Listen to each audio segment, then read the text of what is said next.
Fired up. Let's do your thing here, bud. Nobody's any better at this than you are. That's fine. Take a deep breath. Give them hell at the end. Good luck to you. Fight like hell like we do every week. You are the best here. Brett, be affirmative. You told me to get on. Info. Ready. Ready. Go slow. Green, green, green. Lock it down, lock it down. I'm destroyed, and I just got drove through like 6 times on the 14th. What the f*** is he thinking? That is the stupidest thing I've seen in my career. Literally. Everything you described is accurate. Haven't even finished the second stage yet. Half the field's wrecked. Record. Hell yeah. 11 got it. Proud of you there, Matt. Good job, pal. Thanks, man. Good job all day. Great work, my man. Great work. Keep putting yourself in position. We'll win our share, right? We got one back today, brother. Good job. 10-4. Great job, guys.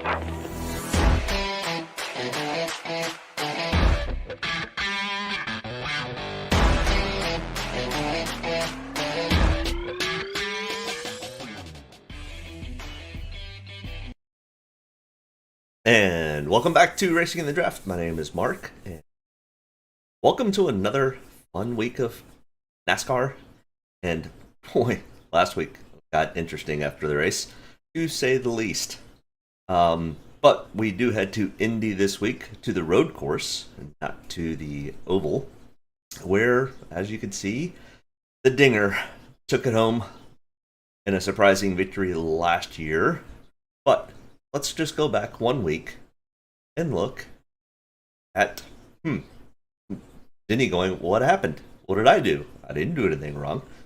Well, somebody did. Somebody put little pieces of tape all the way in the bottom corner of the front of your car, which I guess gave them a benefit. At least NASCAR felt that way.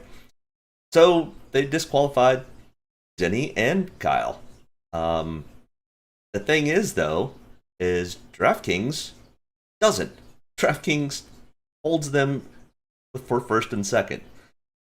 So I guess my one complaint, even though it would have cost me, because I did end up pretty much breaking even last week, was the fact that if they get disqualified, they should lose their finishing spots, even on DraftKings. I've had this happen twice. Once was in the truck or Xfinity race where they disqualified somebody. That one would have benefited me greatly, and they didn't change it, so it cost me. This one, I mean, it would have cost me a little bit, but I still think if they got disqualified, they should get their actual official finishing spot. I know that would delay payouts, which if you're having double headers or you're trying to get into another tournament later in the evening, if you're doing Major League Baseball or one of the other sports, then you're hoping to get that payout as quick as you can. I just wish there was a way to potentially fix it, especially since, within an hour and a half after the race, they disqualified both of them. I think they should have moved them to the back, but that's my opinion, and they didn't. So it did make my predictions from last week look a lot better, because I thought Denny and Kyle would end up having great days. What I also hit on Bell, Eric Jones, Cole Custer. Jones and Custer were low-hanging fruit, though. I faded Chastain, which ended up being good. I faded Logano, which ended up being good. But the ones that I took, Harvick, Cindric, Dillon, and Haley, didn't have days that I was hoping for him to have. And I did fade Chase Elliott, who ended up finishing third or /first. Tyler Reddick, who finished fourth or /second. And Suarez, who stayed in the top 10 all day, surprisingly. Daniel Suarez having a really good day. But the optimal lineup did end up being, had Eric Jones and Cole Custer.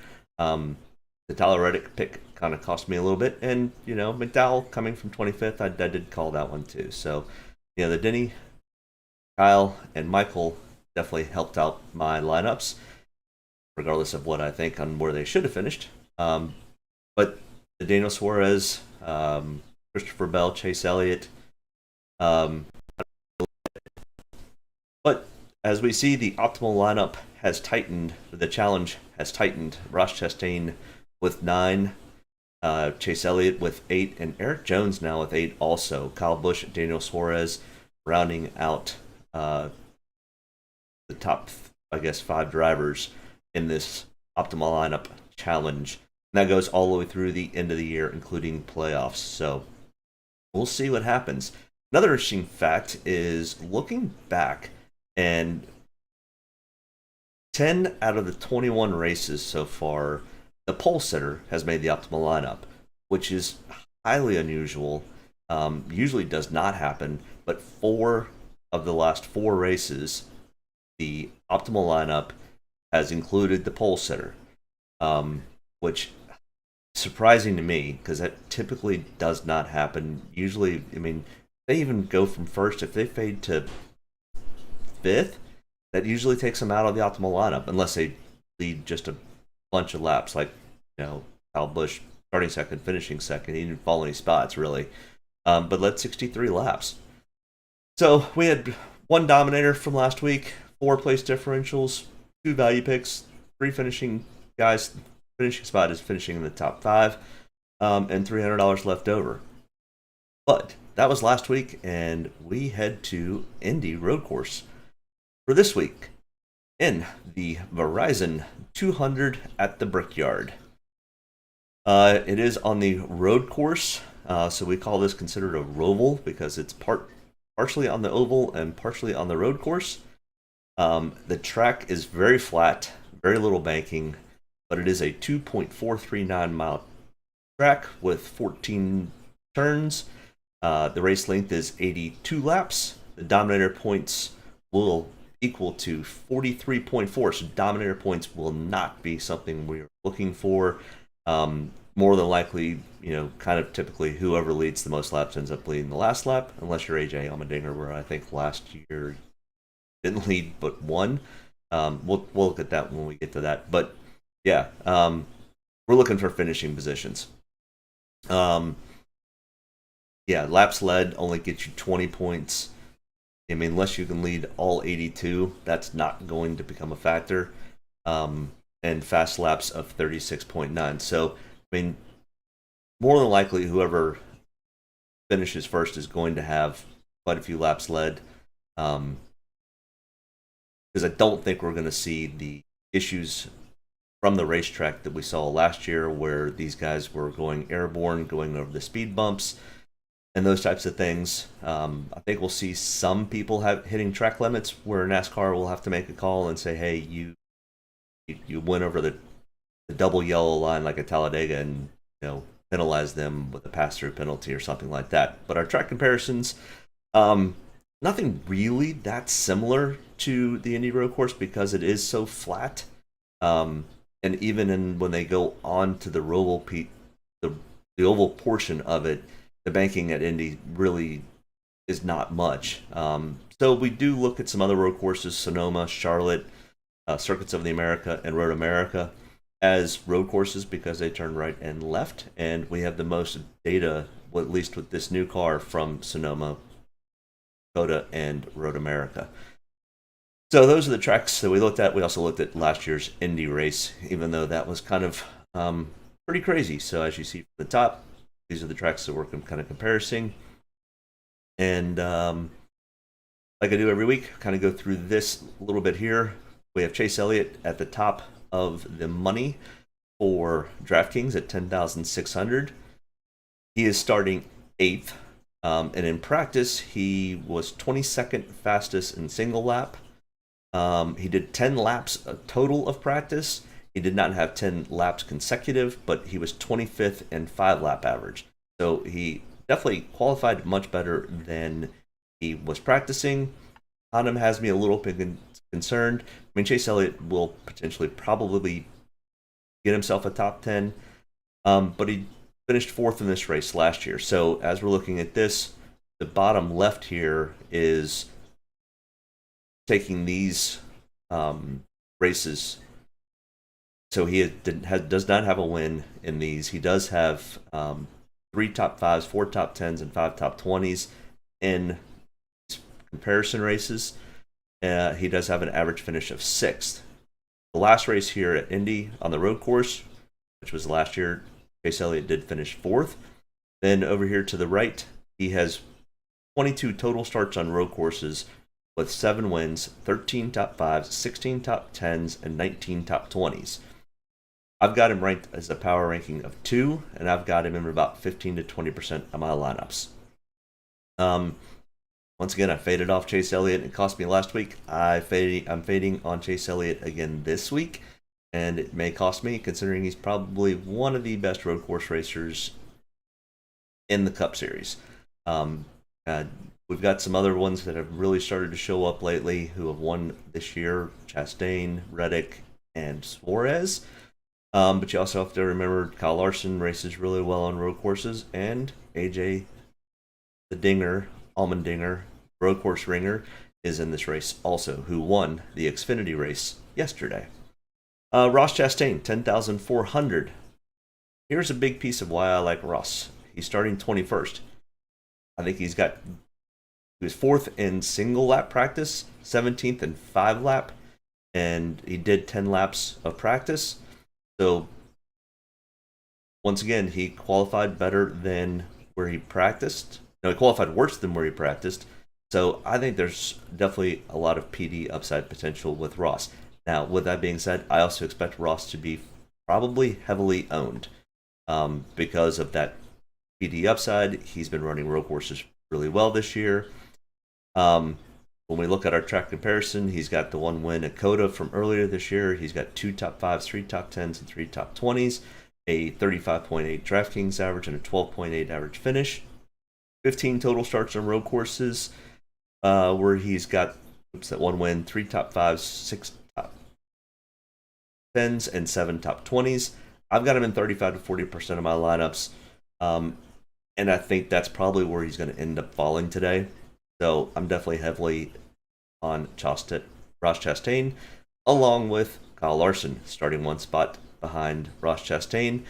Kyle Larson starting 22nd. I mean, he practiced much better. He was 11th in single lap. He did 8 laps of practice. He was 4th in the 5 lap average. In our comparison tracks, he does have a win, 3 top 5s, 3 top 10s, and 4 top 20s. A 37.2 Draftkings average and a 10.2 average finish. I expect, once again, Kyle Larson to probably be in this 30 to 40% ownership range, and I'm at 40 to 45%. And I do have him ranked at number 1 because of stats. 24 total road course starts with 3 wins. So Kyle Larson definitely has become one of the road course ringers. Tyler Reddick, $10,000, starting from the pole, and he won the last road course. And his practice lap speeds are pretty good. 7th in single lap, did 12 laps practice. He was 3rd in 5 laps. He was 2nd in a 10 lap. There were only like 7 drivers who did 10 consecutive laps. Tyler Reddick does have the win earlier at Road America this year, where he beat Chase Elliott. So 3 top 5, 3 top 10s, and 3 top 20s in the last 3 road course starts. So I like Tyler Reddick a lot today. Starting from the pole, practice speeds were good, and as we just discussed, starting from the pole is not all that bad. I mean, almost half of the races this year have included the pole sitter in the optimal lineup. So not quite as scared of the pole sitter. That may come back to bite me, but we'll see. He finished 21st in this race last year, but that was in a completely different car. This car handles much differently on road courses. 12 total starts on road courses, where he's got the 1 win, 2 top 5s, 6 top 10s, and 9 top 20s. Next in line here, we've got Kyle Busch, who is just enthralled in all sorts of drama about getting signed for next year. He needs to get himself a win. He really almost had the win last week, finished 2nd, and then that got taken away from him at the M&M's Fan Appreciation Race. That really didn't look good for his sponsors. Kyle Busch is now saying that he'll take less money than what he thinks he's worth. And that's the whole thing. You could think you're worth $1 billion, but if market's only going to pay you, 1% of that and only pay you $1 million, then you got to take the million if you want to keep racing. If not, maybe you go and just become a truck owner, or you go and do some other things with your life. I don't know. Will Kyle Busch be racing next year in Cup Series? I think Toyota and Kyle Busch will come up with something, and he'll be racing with them. But Kevin Harvick did say he wouldn't mind having Kyle Busch as a teammate. Maybe Stuart Haas is looking at Kyle Busch. But 9,800, starting 10th. He was 10th in single lap. He did 9 laps total of practice. He was 18th in 5 laps. 44 total starts on road courses where he's got 3 wins, 14 top 5s, 24 top 10s, and 29 top 20s. He's pretty consistent on road courses. Starting 10th, I don't know. I think he's got too much drama, and I think he's going to be trying too hard. I think Kyle misses it today. So, and the other issue is Toyota just has not been good at any of the 3 road courses yet this year. I do have some ownership in some Toyotas, but I am fading off of Kyle Busch starting 10th. Just, I think there's too many other things that are going on. Hey, make sure you hit me up in the chat. Tell me who you like, who you don't like. Who do you think makes the optimal lineup? Who do you think wins? And who do you think is going to be heavily owned that we should fade and get rid of? Martin Truex Jr., starting 25th. I do have some ownership in this Toyota, mostly because of Martin Truex's starting position. His practice speeds were okay. 19th in single lap, 7th in 5-lap average, 4th in 10-lap averages. He did do 11 total laps of practice. Martin knows how to drive on a road course. He finished 15th in this race last year. 40 total starts with 4 wins, 29 top 20s. So, if he can have just a good average day, get himself into a top 10. But I also think Martin Truex Jr. may be the sneaky pick, potentially win this thing, because he is fairly good on road courses. We haven't seen it in any practice speeds or anything like that makes me go, ooh, I got to take some Martin Truex Jr., where he was running super well at some of the other tracks earlier this year, and even in practice speeds. So a little concerned with being in a Toyota here this week, but he is plus 4,000, plus 40, so 40 to 1 odds in betting. So if you like a long shot pick, Martin Truex may not be a bad long shot pick. A couple dollars on it. Daniel Suarez here at 9,400. Daniel's running good right now. That team has really started to gel and do really well. Daniel doesn't have too many enemies on the track like his teammate Ross Chastain, and I don't think Denny got Ross back, especially now that Denny finished behind Ross. I think Denny's going to still come after Ross, but it's my personal opinion. But 9,400 here for Daniel Suarez. Starting 11th, he was 2nd in 1-lap speeds. Now, he definitely fell off on the 5-lap average. I don't know if he was coming to pit road when this occurred or what, but 29th in 5 laps was a big swing from being 2nd on single lap speeds. But either way, I think Daniel Suarez has got some speed today. I'm not super heavy on him, but I do have some ownership, 15 to 20%. He does have the win from Sonoma earlier. So I like Daniel today. I don't love it. I think he may get himself a top 10. I'm not sure he cracks the top 5, but it's very possible that he ends up in this top 3 and maybe battling for a win. So definitely did not want to fade off of Daniel today. All right, Ryan Blaney here, 9,200. Another one who does not have a win yet, but is still in the points hunt. And if he can just hold steady, he can get himself into the playoff. Starting 6th, he was 3rd in single lap, 9th in 5-lap average, 22 total starts on road courses where he does have a win, 5 top 5s, 12 top 10s, 19 top 20s. He's got a 6.8 average finish at the 5 tracks that we're looking at.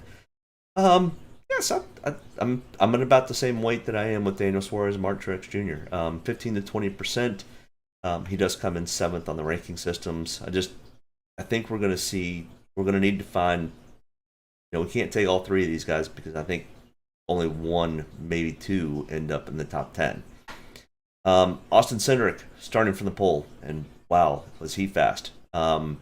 First in single lap, he only did 7 laps, but Austin Cindric also won this race, won this Xfinity race here at the Indy Road Course. Last year, he finished 9th in this race. This was one of the races that Austin ran the Cup Series in last year, where he finished 9th. He's got 6 total road course starts, where 4 of those ended up as top 10 finishes. Austin Cindric's a pretty good little road course racer. Practice speed's good. Qualifying was good. I'm pretty heavy on Austin Cindric today. 35 to 40% ownership. Comes in 11th on the power rankings.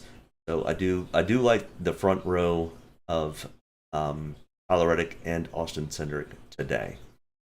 Denny Hamlin, 8,900. Starting 15th, 21st in single lap, 15th in 5-lap averages. And as we see, Toyota has not been good at road courses this year. Not that Denny can't wheel around a road course. He finished 23rd in the Indy Road Course last year. He's only got 1 win on road courses. He's got 12 out of 42 top 5s. I'm going to fade off of Denny. I don't mind Martin Truex Jr. in the Toyota starting 5th. There is one Toyota that I do like that is starting up front that I do like to potentially get a win today, or at least stay in the top 5. We'll get to him in a minute. But Denny Hamlin starting 15th. I kind of think you finish where you start, Denny. I know he's going to be looking to try to get that other win. I also think that he may kind of play a stage break and get some stage points, or possibly even playoff points to help buffer him a little bit going into the playoffs. So I'm going to fade off of Denny. I've only got 5 to 10% of him today. Make sure you hit me up in the chat if you are just joining in. I appreciate it. Make sure you hit that like and subscribe button so you get notified when I go live at about 12:30 on Sundays. The race today does start at about 3:03, so we'll try to make sure we get this thing wrapped up by 1:30 to give you plenty of time to set your lineups if you haven't already, or make changes. Chase Briscoe here at 8,800, starting 3rd. Chase Briscoe was pretty fast at practice, 13th, 28 in 5 laps. I'm thinking that 5th lap he was coming to pits, and it just said he had a 5-lap average because he only did 8 laps total. Chase Briscoe does not have a top 5 road course yet, but does have 3 top 10s out of 10 starts. He's been doing much better, and he raced the Xfinity race yesterday where he had a top 5 finish. Nobody was catching AJ yesterday, but Briscoe did end up having a decent day at the road course yesterday.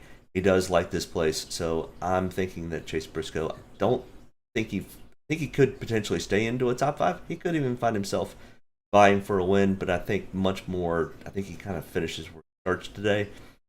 So that's my guess of what happens with Chase. So I've got 15 to 20% ownership, and that's out of 40 lineups. That lets you kind of know how many spots I've got him in. William Byron starting 23rd, 8,700.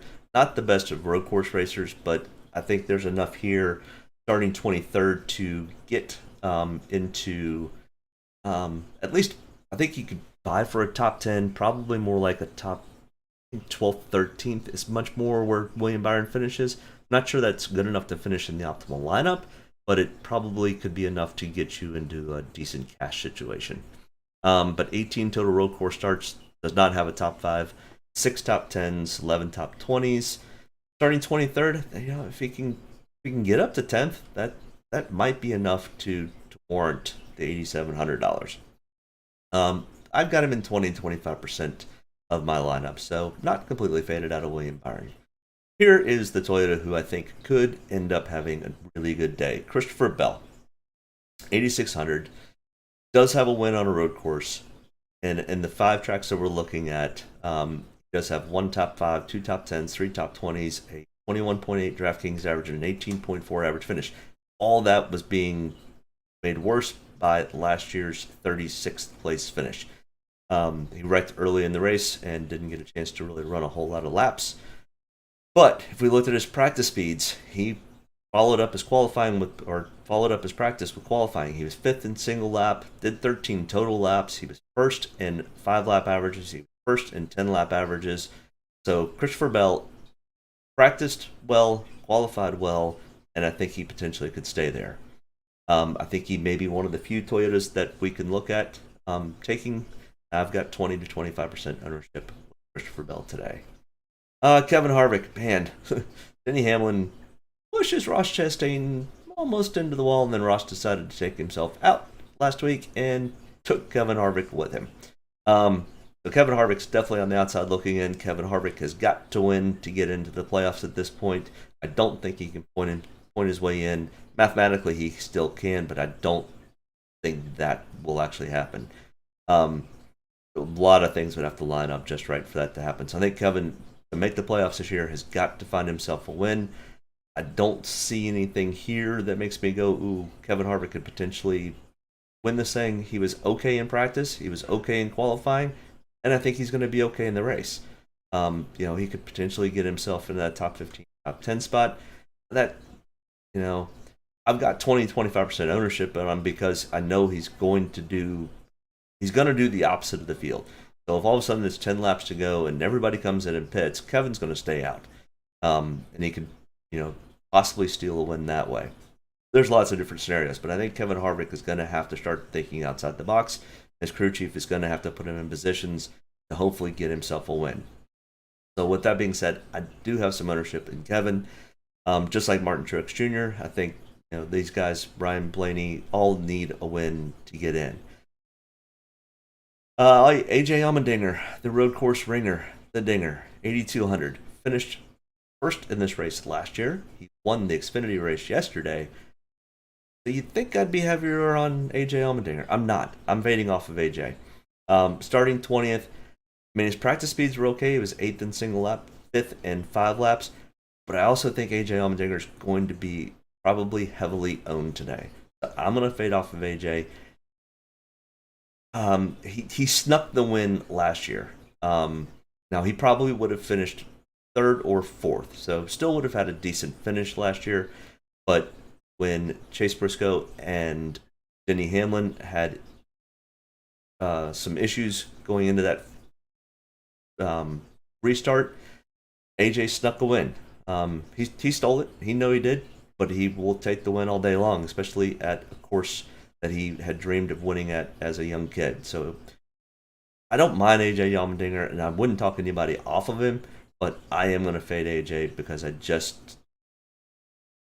think he gets himself a top 15, but he's not as good in this car as he is in the Xfinity car.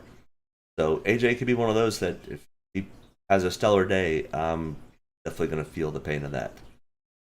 All right, next in line here, Joey Logano, $8,000, starting 5th. He qualified really well, but he did not practice well. 24th in single lap, 14th in 5-lap averages. And Joey's just not that great of a road course racer. He does have a win. But in the last 5, he's only got one, or the 5 comparison tracks that we're looking at up here, he's only got 1 top 10, 2 top 20s, a 5.3 Draftkings average, a 23.2 average finish. He finished 34th in this race last year. Joey's starting way too high up for me to have much of any ownership, and as you can see, might have him in one lineup, if that.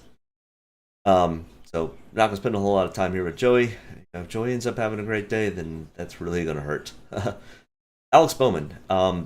Alex is probably going to be very heavily owned. I think probably in this range of 35 to 40% ownership. He's starting 28th. He finished 2nd in the Xfinity race yesterday. He's a decent road course racer. Not the best, but he's not a 28th place road course racer. 26th in single lap, 16th in 5-lap averages.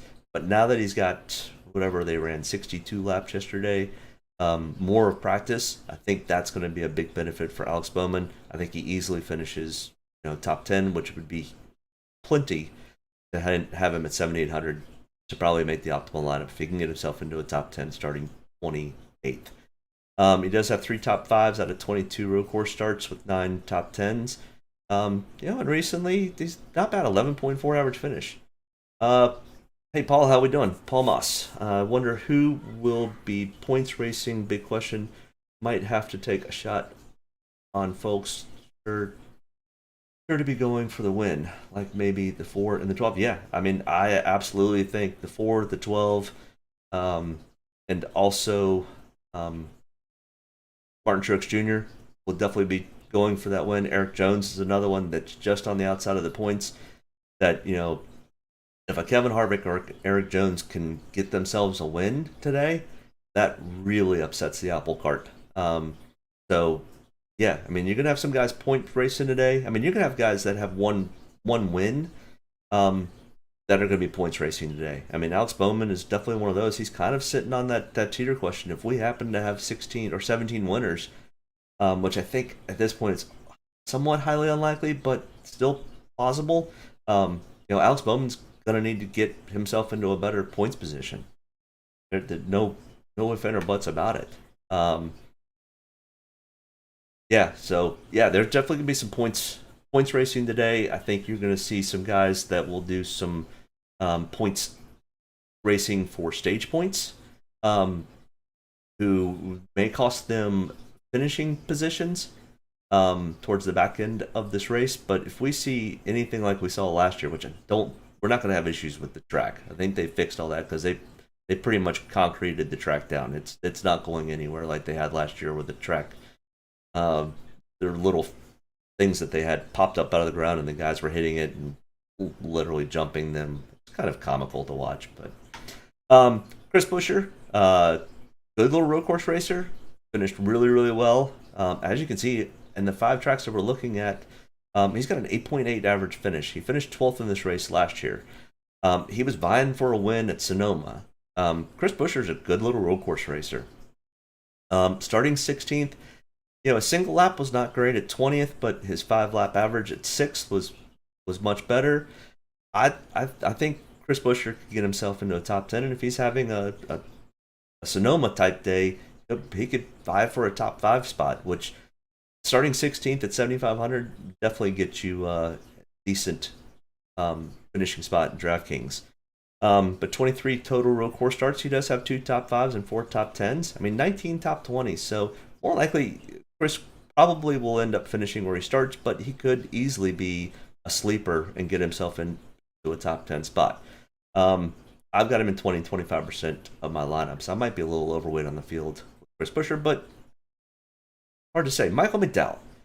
I tell you what, he got himself a top 10 last week, but then he gets his car randomly taken to the R&D center, and they had modified pieces of that car. So he got the same punishment as Stenhouse, 100 points, docked $35,000. His crew chief was suspended for 4 races. They did not do anything with his finish in the race last week because it happened after they'd already made the race official. But man, did they hammer him and Brad Keselowski with modifying this body. NASCAR is not playing around. Don't screw with the body on these cars. But Michael McDowell, 7,300. I mean, he had another top 10 last week. I think it's 8 or 9 top 10s for Michael McDowell. Starting 7th, his practice speeds were okay. 23rd and 13th and 5-lap averages. 28 total road course starts where he's got 15 top 20s. He did finish 30th in this race last year, but if we look at the 5-track comparison, he's got a 14th place average finish. Michael probably is going to finish where he starts. Might fade a little bit. So I've only got 15 to 20% ownership on Michael, but he's having a heck of a year. And he's gonna have to get himself a win and probably points to get himself into the playoffs. Eric Jones, who had a great week last week, re-signed with Richard Petty for a few more years. So Eric Jones is feeling really good about life, and he's going to start 35th. And he was 35th in practice. But starting 35th, Eric Jones is not a 35th place road course racer. Not the best road course racer, but he's definitely much better than 35th. Eric Jones will be highly and heavily owned, along with Stenhouse Jr., who had issues in qualifying and will start from the rear. But Eric Jones finished 7th in this race last year. He's got a 16.2 average finish. I mean, like I said, he's not a great road course racer, but he's way better than a 35th place road course racer. So, Eric, I'm sure he potentially is going to be this heavily owned. So beware. You're gonna, it's gonna be very contrarian. So, yeah, I'm sticking with Eric Jones starting 35th. All right, next in line here. Oh, look, it's Ty Gibbs and not Kurt Busch. Kurt, hope you feel better soon. Would love to have you out racing. Always fun to watch Kurt Busch race, and he needs to get back out so he can run the playoffs. Does Kurt retire? He's hinting at it at this point. This concussion, I think, really kind of bothered him a lot. But Ty Gibbs filled in last week, ended up getting 16th, finished 18th, but he got bumped up 2 spots to finish 8th or 16th in his first Cup start. And he did exactly what he was supposed to do. He went out, he ran laps, he learned the car, he learned how to race around some of the guys in the back. Second stage, ran a little bit harder. Third stage, he actually went out and raced, got himself an 18th place finish. This week, they've got him in Draftkings, $7,000. Remember, the first time that Ty Gibbs started in the Xfinity Series was on a road course where he won. He was 30th in single lap, 24th in 5 laps. You give this guy 45 laps to practice in this car, he could easily find himself into a top 10 spot. He is a really good road course racer, and he's a really good wheelman. Ty Gibbs starting 26th, tons of PD upside potential. And he's probably going to be 25 to 30% owned. What's your thoughts in the chats? Do you think Ty Gibbs is somebody to take? Or is he going to just fade to the back? I think he's too much of a race car driver and too much of I've got to win type mentality that it's either going to be he's going to get himself into a top 10 or he's going to finish 35th. So I think he's going to finish up front. And if he gets himself into a top 10, that's definitely going to be really good for DraftKings. Eric Almirola, 6,900, starting 14th, 15th in single lap, 11th in 5 lap, 5th in 10 laps. The problem is Eric's not a road course racer. I'm not sure what he's doing up here with all these great speeds. And this could come back to bite me because I have 0 ownership. He's got a 20.8 average finish at the 5 road courses we're looking at. He finished 19th in this race last year. He's only got 2 top 10s out of 29 total road course starts. No top 5s. I'm completely faded off Eric Almirola. There's another one I'm just completely faded off of. I know his practice speeds look okay. His qualifying spots okay. But I think he's going to finish mid-20s. He's just not that good of a road course racer. Brad Keselowski, 6,800, starting 12th. Practice speeds were pretty good. 6th in single lap, 2nd in 5 lap, 3rd in 10 lap. Brad's another one. He's got to win to get in. Plain and simple. And points are going to really hurt him because of his penalty from the beginning of the year. But if he gets the win, he's in the top 30 in points. He'll make the playoffs if we don't have 17 winners.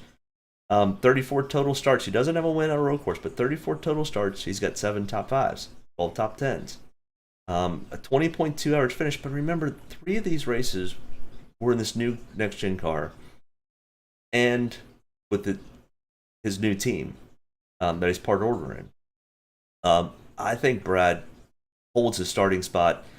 Now, I am faded off because of that, so 0 to 5%, but I like Brad Keselowski more like Eric Almirola. Brad's a better road course racer, as we could see from the stats, than Eric Almirola. So if you're starting somebody in the teens, low teens, Brad K is probably a much better pick. Austin Dillon, 6,700, starting 29th. Austin Dillon's not a road course racer either. He's worse than these two. Starting 29th, though, there's potential. Practice speeds were okay. He was 12th in single lap, 10th in 5 lap, but he just doesn't race road courses well. Plain and simple. 19.6 average finish. He finished 31st in this race last year. Yeah, sure, we've got some PD upside potential here with Austin Dillon, and he has been performing well. And he's got to win to get in at this point when it comes to the playoffs. I'm just not interested. Same thing with Bubba Wallace. Um, you know, Bubba's best chance to get in is probably going to be Daytona. Um, but Bubba Wallace is not a road course racer. Doesn't do well at road courses. He raced the Xfinity race yesterday and finished next to last, I think. Now he had some mechanical issues and stuff like that. I get it, but Bubba Wallace just isn't a road course racer. Take him on short tracks. Take him at super speedways. Don't take him at road courses. So I've completely faded off of Bubba Wallace, starting 19th. 18 total starts with only 3 top 20s. Tell you enough on where Bubba Wallace is probably going to end up. Watch him surprise me. I wouldn't mind it. I don't mind Bubba Wallace. Cole Custer, 6,300. Cole's actually a decent little road course racer. 12 total starts on road courses with 1 top 10 and 7 top 20s. Not great, not bad though. Starting 24th. He finished this race 25th last year. I just have a gut feeling that I think Cole Custer is going to end up having a much better day today than people expect. I'm going to be fairly heavy. I'm probably going to be overweight on Cole Custer today. That's kind of my sleeper pick, is Cole Custer to have a top 15, top 10 day. So I could be completely off. There's nothing in the stats that tell me that he's should do much better than where he starts, but I just think he gets himself top 15 to top 10 today. Justin Haley, a little road course racer. 10 total road course starts in his career with 1 top 10, 3 top 20s. Not awful. Not quite as good as Cole Custer's, but Justin Haley has been improving. Don't love Justin Haley's starting spot, though. He was 9th in single lap in practice. He did 8 laps of practice. 19.2 average finish. I think Justin Haley kind of finishes where he starts, which I don't think is going to be good enough even at the $6,200. There's some other guys that are down lower that I think have the potential to get us up here. Now, he did finish 8th in this race last year, so good for Justin Haley. But I think you're just starting a little too far up for where I want to have you. Ricky Stenhouse Jr., starting 38th, 32nd in single lap. Now, Ricky Stenhouse Jr. is not a road course racer either, but he is not 38th. That's dead last on the field starting spot. Nowhere to go but up. So unless he has, unless Jeb Burton gives him Jeb Burton's car from yesterday, where the track bar broke, and Jeb didn't even turn a lap yesterday. Luckily enough, I only had like 5% ownership of Jeb yesterday. Then Ricky Stenhouse Jr. should. Even if Ricky Stenhouse Jr. can get himself into 21st, that's 17 spots. At 6,100, that's probably good enough for Draftkings. 28 total road course starts, 15 top 20s.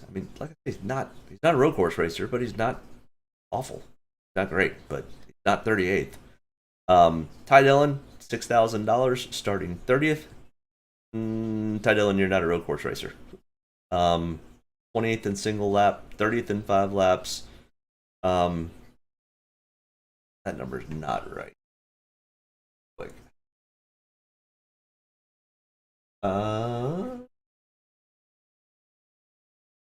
1 second.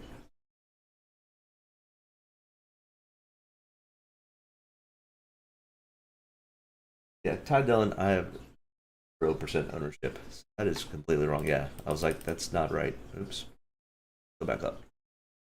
Yeah, I have 0% ownership in Ty Dillon. I just messed that up. Can't even show you over here. Ty Dillon, 0% ownership. Ty Dillon. So yeah, just messed that up. Don't ignore that. So 29th on the ranking systems. He's got 16 total road course starts with 5 top 20s. Practice speeds were about awful. He's leaving this team at the end of the year.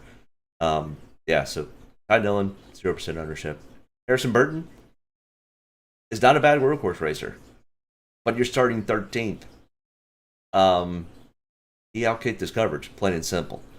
I think Harrison could potentially finish where he starts. I don't think he gets himself into a top 10 unless we've got some weird attrition up front. But I don't think he improves his starting spot. That's the problem. If he were starting 23rd or 33rd, I might have some ownership. But yeah, I just don't love your starting spot. Practiced well, decent little road course racer, but I don't like where he starts. Joey Hand, a road course ringer. And actually, he's been running pretty well at road courses. He's had a couple other issues that have bit him, but he has been running middle to the front of the pack at almost every road course so far this year. So you'd have to go back and look because none of these stats really tell you that. But Joey Hand has been running very well up until the end of the race. He's got a 25.8 average finish. It doesn't sound great, but he's not a NASCAR driver. He's a road course guy. At 5,700, starting 27th, he was 18th in single lap, 19th in 5 lap, and he's a smart road course racer. He's gonna take his time. He's gonna take care of his equipment. He's gonna try to be there at the end, as long as somebody else doesn't cause the issue. I expect Joey Hand to get himself at least a top 20, if not potentially a top 15. I'm not expecting Joey Hand to go out to win this thing, or even get himself a top 10. But at 5,700, I don't need you to. I need you to finish 18th. So I'm 15 to 20% on Joey. I don't even know how to pronounce this guy's name. Daniel Kvyat. I don't know. He's Russian. Starting 36. I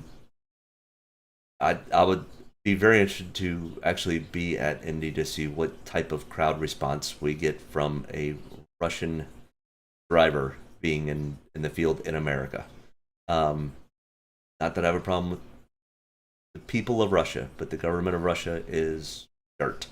So it'll be interesting to see what type of response we get with this Russian-born driver. This may be the first Russian-born driver that NASCAR's ever had. Yeah, I don't have any ownership. His pit crew is going to be awful. They're going to be maybe not. They might be some. I don't even know who they get. But they're going to be. The pit crew's not going to be great. So even if he does make up any positions on the track, he's going to lose it in the pits. If he has any issues, they're going to have a tough time with it. He was an F1 driver 2 years ago, so he's not a bad road course driver. But this car is way different than anything that he's ever driven. So I'm faded completely off of that. Like I said, I'm going to be interested for driver introductions when he gets introduced. Todd Gillen, you outkit your coverage, kiddo. 15th in single lap, 21st in 5 laps. Starting 9th, though? When you've got a 21.7 average finish on road courses for your 3 starts? Yeah, thanks, but no thanks. I like Todd Gillen. I think he's a good driver, but you're not 9th. I think he fades. So, no ownership there. Corey LaJoie, no. Corey admittedly stinks at road courses. 31st place average finish in the 5 races that we're looking at, and of 16 total starts, he's only got 3 top 20s. He was 36th in single lap practice. Nope, not interested in Corey LaJoie. Cody Ware. Cody Ware actually is a pretty good little road course racer. Out of anything that Cody Ware can do, he can actually drive a road course. No, he's got a 33.4 average finish. Finished 40th in this race last year. If you're looking for somebody cheap, Cody Ware could be your guy. Along with, I'm not looking at Josh Williams. Josh Bilicki, starting 32nd. I mean, out of 15 starts, he's got 2 top 20s. He finished 18th in this race last year. Now, we had some attrition last year, but I am definitely on some Josh Bilicki today, 5 to 10%, just the same as I'm on Cody Ware. So those are my 2 sleeper picks, and this might be one of the few times other than a Daytona or Talladega that I would take any of these guys back here. And Lewis Hesselman, have no interest in, or Josh Williams. Josh Williams never raced in the Cup Series before, much less on a road course. So I'm not, I guess Josh paid for that ride, but either way. So guys we're looking at, I like Kyle Larson a lot. Tyler Reddick, Austin Cindric, Ross Chastain are my top 4. potential point getter today, and I think Austin Cindric or Tyler Reddick could easily win this thing. There's some guys that are going to want to win this thing, and they might end up doing it. But place differential guys, we've got I really like Eric Jones and Ricky Stenhouse coming from the way back. Alex Bowman, Ty Gibbs, Martin Truex Jr., William Byron, all could have very good days. Just getting themselves into the top 10 would be more than adequate for any of their pricing. Chase Elliott is going to be a favorite. I am faded off of him, but I think he could easily get himself another top 2 finish or top 3 finish today, and continue on with his streak. Chase Briscoe, Daniel Suarez, I think all could have good days. They're starting up front, along with Christopher Bell and Ryan Blaney. Some value guys that we're looking at, like I said, I'm looking at Josh Blicky, I'm looking at Cole Custer, Ty Dillon, Cody Ware, Justin Haley. I don't love your starting spot, but Justin Haley could be a value pick. Joey Hand, who had been running pretty well at road courses recently, and Brad Kay, who is starting to kind of find his own in this car. So those are kind of my picks on who to take. Hit me up in the chat on who you like and who you don't like.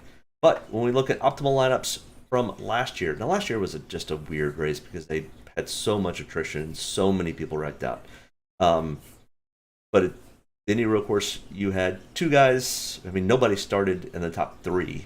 But Eric Jones started 28th and finished 7th. Justin Haley 29th to 8th. Ryan Newman, who's no longer racing Cup, 32nd to 10th. AJ started 8th and finished 1st. So we had one dominator, which was Kyle Larson, who ended up finishing 3rd, led 28 of the 95 laps. We had 4 place differential guys, 3 value, 3 finish, and we had $3,500 left over. So when we start to look at these road courses, we're definitely going to see where you're going to have money left over, or you potentially should have money left over. Road America, Chase Elliott led 36 and it was a Chase Elliott, Tyler Reddick day. But we had 3 place differential guys, at 28th, 17th, and 33rd. Chris Buescher had a good day from 7th to 6th. We had $1,300 left over. When we look at Circuits of the America, Ross Chastain got the win. I mean, nobody started in the top 10 here. And we had only 2 guys finish in the top 5. So there was that middle from 5th to 15th that, definitely solidified Draftkings point system. $600 left over. Sonoma, kind of the same thing. We had 1 person start in the top 5, 2 people started in the top 10. Other than that, it was in the 20s. But everybody finished in the top 10. So we're really looking to find these guys that are going to finish in the top 10.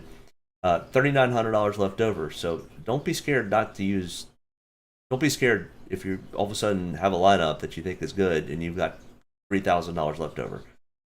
Might be the winning lineup. So hold on to it.